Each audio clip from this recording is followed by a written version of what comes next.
Change in Your Pocket, Chapter 14. One of my favorite phrases is, "Not my circus, not my clowns." I just love the image it conjures up in my head. Now, I don't have any particular love affair with clowns or the circus for that matter, but clown just seems to be a fitting metaphor for people doing ridiculously stupid things, which is really, of course, the whole metaphor, right? I'll admit it.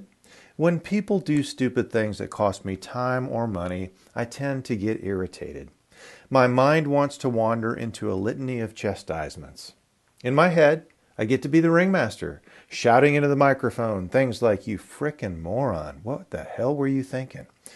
Of course, in most cases, it makes most sense to keep these commentaries securely in my head, where no one will see or hear me acting like an even bigger clown, as I'm carrying on a mental tirade, blasting away at the ignorance I'm witnessing, complete with plenty of mental expletives. Okay, so I get a little carried away sometimes in my head when idiots encroach on my space.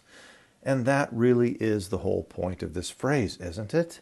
To remind myself that this really isn't my circus and I'm not in charge of the clowns.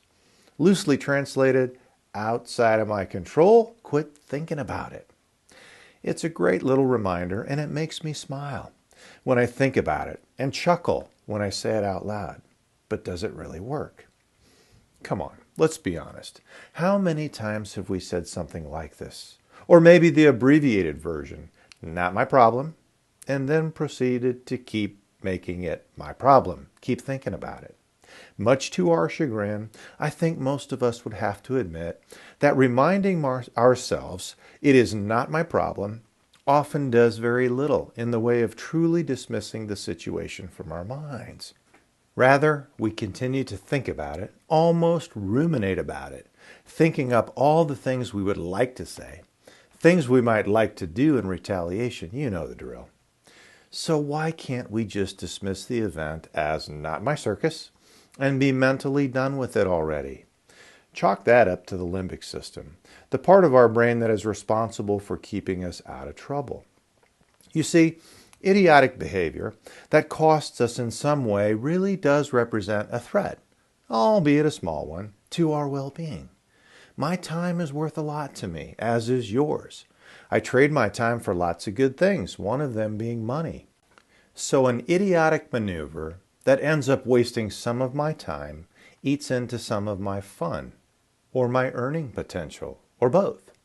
The limbic system is highly aware of any situation that poses even the tiniest of threats to our well-being, and goes to work immediately to find a solution that might prevent this from happening in the future.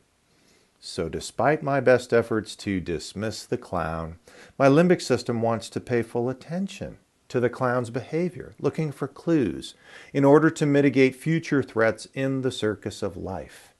Our limbic system tends to get zealous and overdo the effort, which gets kind of annoying. So we utter phrases like, "Not my circus, not my clowns," to try and shut down the effort. Such phrases can put a smile on our face as we imagine the offending idiot with a big red nose getting smacked in the face by a giant foam club. But they probably do little more than that. So do we have an alternative?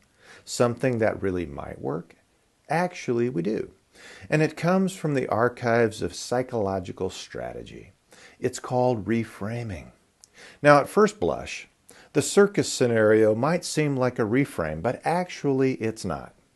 We are merely renaming the idiot as a clown and the annoying situation as a circus. A reframe, on the other hand, is a true change in perspective. That's a bit trickier. Seeing the offending party as a clown rather than an idiot doesn't really change the perspective all that much. Idiot or clown, neither is all that useful to me, although one is certainly more entertaining. So is there then a perspective from which I could see the clown to be helpful? Actually, there is. Consider this. If everyone was as conscientious as I, and I'm assuming you are, or strive to be, my position on the ladder to success would get a whole lot tougher to maintain. Put another way, If it wouldn't be for clowns and idiots, it would be much more difficult to rise above the bar. I rather enjoy the fact that so many folks are content with being clowns. It leaves so much more room at the top for those of us who strive to be the ringmaster. You get where I'm going with this? Now I can already hear the wheels turning in your head. You arrogant prick.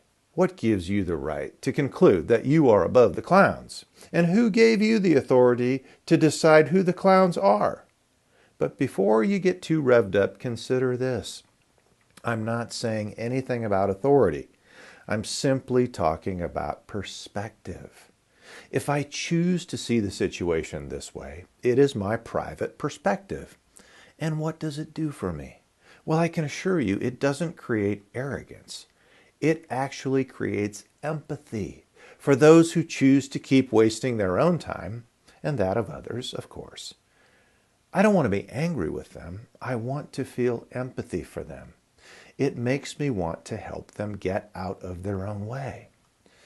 So here's the bottom line. Circuses are entertaining, clowns are silly, and people generally could use a little help getting out of their own way. Not my circus, not my clowns, but it is my passion. Give it some thought.